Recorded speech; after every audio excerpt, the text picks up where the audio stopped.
Magandang araw po sa inyong lahat and welcome back to my channel.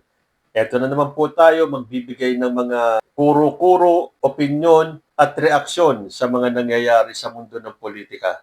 At tulad sa mga naunang episodes ko kung saan nagbabasa tayo ng reaksyon at komento ng ating mga sambayanan, lalo na ang kabataan, basa po ulit tayo ng ilan sa mga komento nila.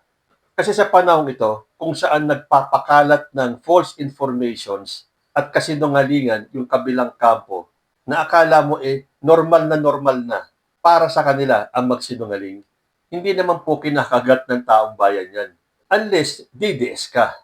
Kasi sa panahon to, ang dali na mag-debunk ang dali mag-research para malaman kung totoo o hindi yung sinasabi nila, pero para sa kanila, walang hiyaan na po talaga.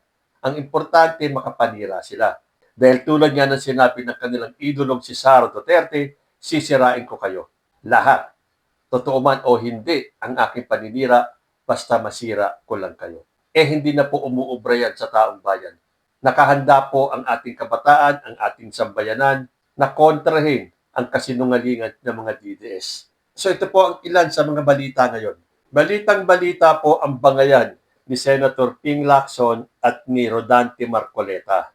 Sabi nga dito, Ping na imbierna kay Senador Marcoleta at ang sabi ni Lacson, enough is enough. Na sinugundohan naman ni Darwin Villafuente nung sinabi niyang, sino bang hindi maimbierna kay Marcoleta? Laging dinidepensahan ang China, pati ang mag-asawang magnanakaw na Diskaya, laging pabida, laging nagmamarunong. Mas naniniwala pa siya sa 9-dash line ng China kesa sa 2016 Arbitral Award ng Pilipinas. Yan din po napapansin ko kay Marcoleta. At hindi lang ako, marami po sa atin. Na mula nung natanggal itong si Marcoleta sa pagka-head ng Blue Ribbon Committee, abay akala mo siya pa rin ang namumuno dito. Lahat na lang kinontra niya.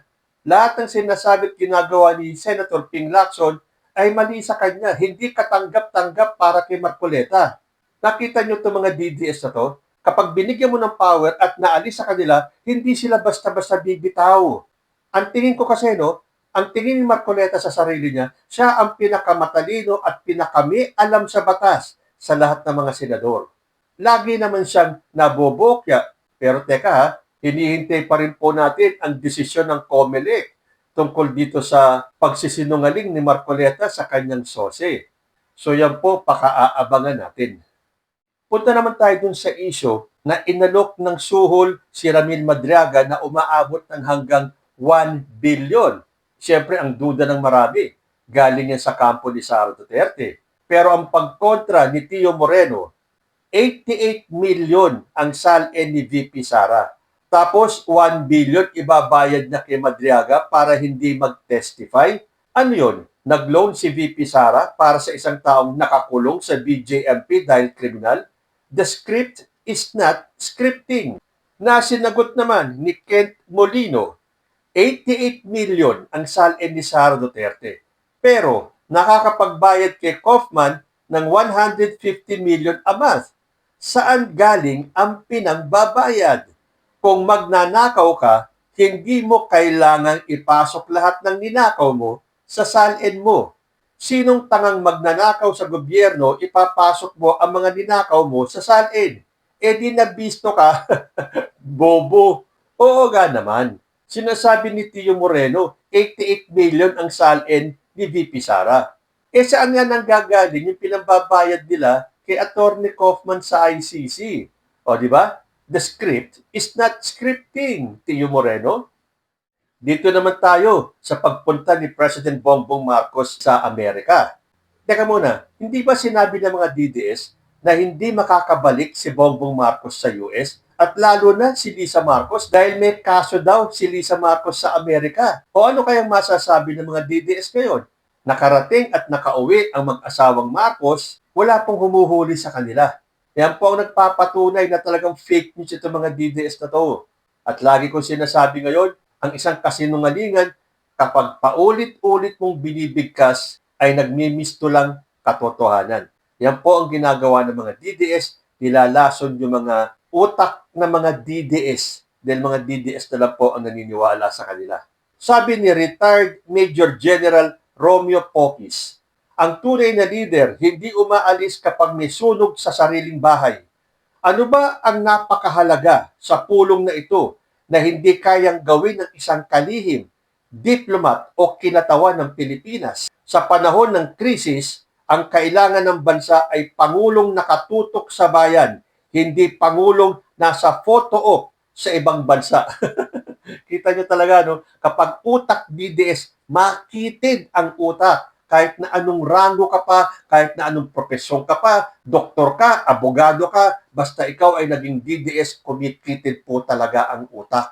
Sagot ni Natoy Panglinawan, gaya mo si PBBM kay Sara Duterte na pumupunta sa ibang bansa na wala naman kailangang gawin at puro pasyal lang ang ginagawa. Labas mo resibo mo kung bawat punta ni Sara Duterte may nakukuhang mga foreign na mga mag-i-invest sa Pilipinas. Si Sara Duterte ilang beses na alis pag may bagyo sa Pilipinas. Nakaraan, lindol at bagyo. Nakuha pa mag-beach ni Sara Duterte. Yan ang batayan nyo na tunay na leader. Mga walang utak. Ito ang ating mga kabataan at mga kababayan ngayon. Hindi na pwedeng uubra ang mga paninira ng mga DDS. Di ba may isang DDS pa nga ang nagtanong? Ano daw ang magiging silbi sa ating bayan kapag nakakuha tayo ng isang seat sa UN? Akala ba ng mga DDS na to na basta sila paniniwalaan ng taong bayan sa pangmamaliit nila kay President Bongbong Marcos? Magsawa kayo sa paninira kay Bongbong Marcos pero hanggang sa huli, si Bongbong Marcos pa rin ang presidente natin. Doon naman tayo sa sinabi ni former Senator Antonio Trillanes nung sinabi niya na ang nasa likod nitong pagkilos nila na yan, yung pong 18 na ex-Marines, ay ang Duterte camp. Pangunahan ko na, sino pa ba ang nasa likod ng mga 18 ex-Marines na yan? Komento ni Yana May Lopez, totoo, dahil yung attorney ng 18 Marites, kaalyado ni Duterte. Dati natatakbo bilang congressman, kaso natalo. At ang sumusuporta sa 18 Marites ay sila Mike Defensor at ang mga didilis. At sino ang makikinabang sa ginagawa ng 18 Marites na to? Si Sara Duterte. Gamitin mo utak mo. Balak nilang siraan si Marcos para ang pumalit sa pwesto si Sara Duterte. Akala ng mga DDS na to, makakalusot sila kahit na anong paninirang gawin nila kay President Bongbong Marcos. Alam po ng sambayanan na kaya nyo ginagawa ito ay gusto nyong iupo si Sara Duterte. Si Sara Duterte na sinasabing siguradong mananalo sa 2028 pero nang aagaw ng pwesto ngayon pa lang. Yan ba ang siguradong mananalo sa 2028? Nang aagaw kayo ng posisyon ng may posisyon? Balik tayo sa giyera sa Middle East. Yun daw walang plano ang gobyerno na saklolohan ang ating kababayan sa gitna ng digmaan. Sabi nitong Boss Dada, BBM, may eroplano papunta ng Amerika pero walang eroplanong maipadala sa mga Pinoy na apektado ng giyera. Ko, talaga to mga DDS na to, ang kikitid ng utak. Para nung sinabi ni Sara Duterte na napakadali naman magpadala ng eroplano sa Middle East para sa klolohan yung ating mga kababayan. Samantalang sila daw, nung panahon ng COVID, sigurado naman alam nyo na yung sinabi ni Sara Duterte na yan. So kung ano yung leader nila, kung ano yung utak, ganun din po yung mga followers niya. Sabi tuloy ni Joseph Morales, ang laki ng ulo mo, ang liit ng utak mo. Didilis ka nga talaga. Ang airspace ng Amerika ay hindi sarado. Ang airspace ng Middle East ay sarado. Talagang makakapag-flight si PBBM patungong Amerika. Napakasimple lang, hindi mo pa naisip, Diyos mio. Diyan po nagpapatunay talaga na basta makapanira lang itong mga DDS kahit na alam nila na madaling kontrahin at i-debunk at i-research, wala na po silang pakialam. Basta makapanira lang sila kahit na magmukha na silang bobo. Pero ngayon po marami na po tayong mga kababayan ang nakauwi galing sa Middle East. Isa pang may reaksyon sa nangyayaring digmaan, itong si Professor Malu Tikia. Sabi niya, ang reaksyon ni PBBM sa Iran versus US-Israel, napakahina. Si Inday meron siyang 1, 2, 3, 4, 5 na gagawin. Komedyante itong mga DDS na to, no? Ano kayang nararamdaman nila kapag ganito nakakapagsinungaling sila, no? Ang dali-dali namang debatihan. Sabi tuloy ni Maynard Tupi, mahina ang reaksyon ni PBBM sa Iran versus US-Israel? Ano gusto mo? Makisali tayo para malakas na para sa'yo? Si Inday Lustay, mayroon siyang 1, 2, 3, 4, 5 na gagawin. Baka 1, 2, 3, takbo. Anong gagawin ni Sara Duterte sa giyera?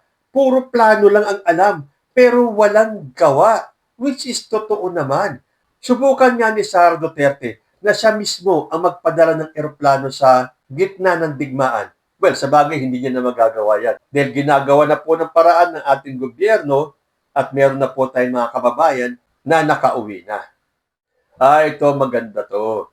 Tungkol po kay Ferdy Topacio. Naalala niyo yung issue kay Bong Suntay kung saan pinag-imaginan niya si Ann Curtis? To the rescue ang kapwa DDS. At ito ang pagtatanggol ni Attorney Ferdy Topacio.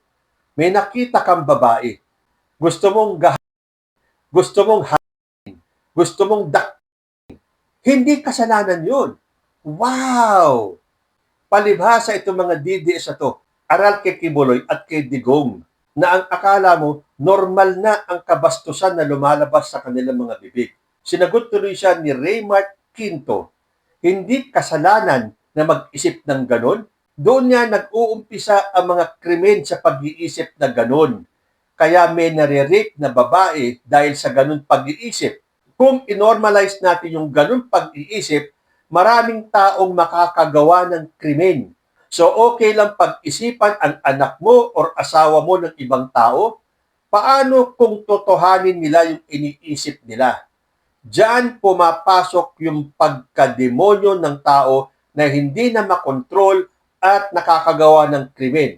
Attorney na napakabobo. Ano ba naman ang aasahan natin kay Attorney Topacio? Ewan ko ba kung bakit ang lakas ng pananalig ng mga DDS dito kay Topacio na kapag may kaso sila, ang una nilang kukunin abogado, si Topacio. Ay, nako. At bago tayo magtapos, napanood niyo ba yung speech ni President Bongbong Marcos sa UN? Ikumpara nga natin sa speech ni Sara Duterte. Have erupted, geopolitical rivalries intensify, and the institutions designed for peace are tested by the complexities of modern challenges. At mabawasan ang epekto ng pagtaas ng langis.